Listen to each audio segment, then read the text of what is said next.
रामजिलाल सुमन के बयान को लेकर विवाद गर्मा गया है। कई धर्मगुरुओं ने इनके इस बयान को लेकर घेरा भी है।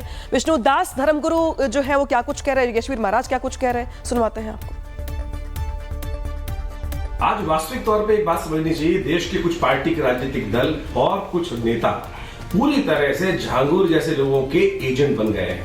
जो लोग आज ये कह रहे हैं कि संत महात्मा जो है बीजेपी के एजेंट है, परमात्मा की बात करने वाले लोग किसी पार्टी के एजेंट नहीं होते। कुछ लोग हैं इस देश के अंदर, कुछ पार्टियां इस देश के अंदर, कुछ नेता तथाकथित तौर पे हैं इस देश के अंदर जो आज एजेंटगिरी कर रहे हैं इस देश को तोड़ने के लिए, इस देश को विभाजित करने के लिए। यह रामजिलाल सुमन संस्कृति सनातन धर्म का विरोधी है, लगातार उल्टा सीधा बोलता रहता है। इसको पागलपन का दौरा है और सही अस्पताल में इसका इलाज होना चाहिए। जो इलाज होगा उसका पैसा हम दे देंगे, क्योंकि इस तरह वो बयान दे रहा है, इससे साबित हो रहा है कि वह पागल हो चुका है।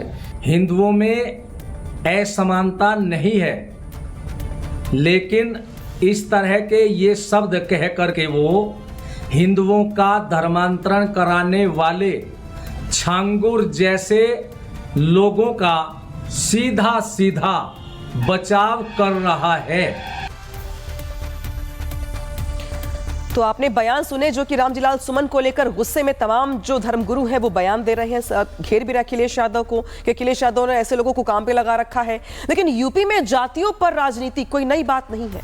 लोकसभा चुनाव में आपको याद होगा समाजवादी पार्टी के मुखिया ने पीजे का नारा बुलंद किया था और जीत भी हासिल की। लेकिन हैरान करने वाली बात यह है कि अपने सियासी एजेंडे के लिए धर्मांतरण पर ऐसा बेतुका बयान कहां तक जायज है, क्योंकि रामजिलाल सुमन खुद हिंदू धर्म को मानते हैं।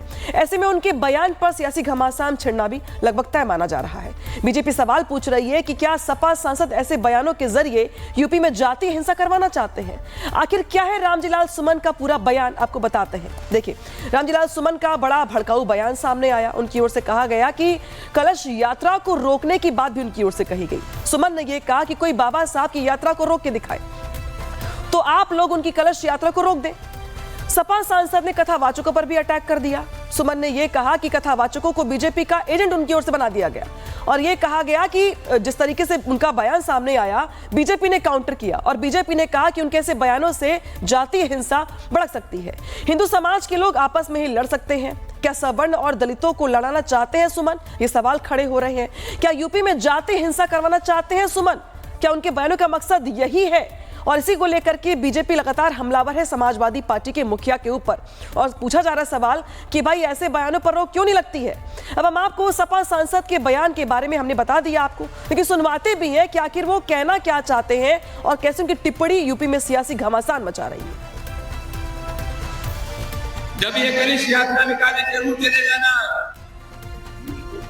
लेकिन जब बाबा साहब डॉक्टर अम्बेडकर की शोभा यात्रा निकले और टोरी शोभा यात्रा को ये रोकना अगर चाहते हैं, रोक दे तो तुम कसम खा के कहना, तुम संकल्प ले लेना कि हमारी इतनी इज्जत देने के बाद भी ये बाबा साहब की शोभा यात्रा को नहीं निकलने दे रहे, हम भी इनकी कलश यात्रा को नहीं निकलने देंगे। ये संकल्प आप। महात्मा गांधी और स्वामी विवेकानंद दोनों ने कहा था कि हिंदू धर्म अगर समानता का धर्म नहीं बन सकता तो हम ये चाहेंगे कि धर्म नष्ट हो जाए।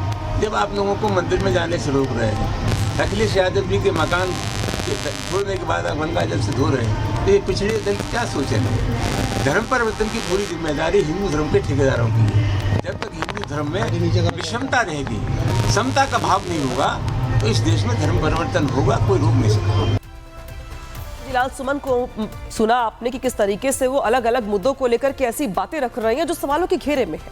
हालांकि ऐसा पहली बार नहीं है जब रामजिलाल सुमन ने ऐसा बयान दिया हो। इसके पहले भी वो अपने बयानों के जरिए सवालों के घेरे में रही हैं, लेकिन समाजवादी पार्टी मुखिया शायद ऐसे ही बयान उनको सूट करते हैं, इसीलिए तो हर बार अखिलेश यादव सांसद के बयान का बचाव करते हैं, सपोर्ट करते हैं। लेकिन जब अखिलेश यादव ने संसद के पास मौजूद मस्जिद में बैठक की तो यही वो सुमन है जिन्होंने अखिलेश यादव का बचाव किया था। सुनवाते हैं आप। हम राजनीतिक लोग हैं, हम राजनीतिक लोग हम जब चुनाव में जाते हैं तो सब लोग कार्यकर्ता समझाते हैं कि मस्जिद बहुत पाक है, ये मंदिर बहुत अच्छा है, घुसेड़ देते हैं भीतर।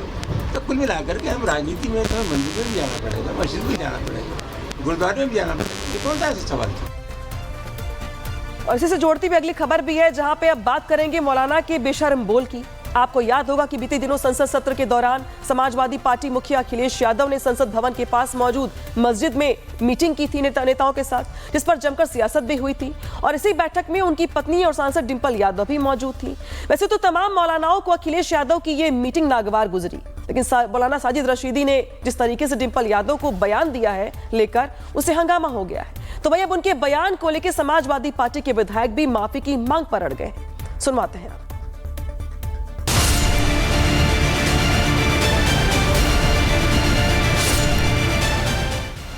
दिल्ली की मस्जिद में मीटिंग की तस्वीर को लेकर विवाद बढ़ता ही जा रहा है। बीजेपी जहां तुष्टीकरण का आरोप लगा रही है, तो वहीं मौलाना मस्जिद में सियासी मीटिंग को लेकर सवाल उठा रहे हैं। इस बीच मौलाना साजिद रशीदी ने मस्जिद में प्रवेश को लेकर डिंपल यादव पर आपत्तिजनक टिप्पणी कर दी। रिपब्लिक भारत पर एक डिबेट शो के दौरान मौलाना साजिद रशीदी ने डिंपल को लेकर ऐसे शब्दों का इस्तेमाल किया जिसको हम आपको सुनवा भी नहीं सकते। वहाँ बैठकर बाकायदा मीटिंग हुई है, चाय आई है, नाश्ता हुआ है, और सबसे बड़ी बात, मैं आपको एक फोटो दिखाता हूं अंसार भाई, आप भी देखकर उस फोटो से शर्मा जाएंगे। मैं नाम नहीं लेता, सब जानते हैं।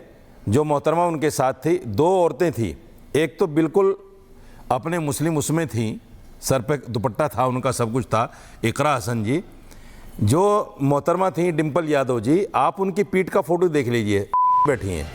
मौलाना साजिद रशीदी के इस अभद्र बयान पर रिपब्लिक भारत ने उन्हें तुरंत रोकने की कोशिश की, क्योंकि रिपब्लिक किसी भी महिला के खिलाफ ऐसी भाषा का समर्थन नहीं करता है और यही वजह है कि रिपब्लिक ने मौलाना साजिद रशीदी के बयान पर तुरंत आपत्ति जताई। नहीं, आप प्लीज थोड़ा जरा शब्द का जरा इस्तेमाल। मैं इसलिए कह रहा हूं, अंसार भाई को comments being made on women, Ansar भाई को समझाने के लिए कह रहा हूं। नहीं, आप समझाने के लिए बेहतर शब्द का इस्तेमाल कर सकते हैं, बिल्कुल कोई वैसा नहीं है जैसा आप बताना चाह रहे हैं।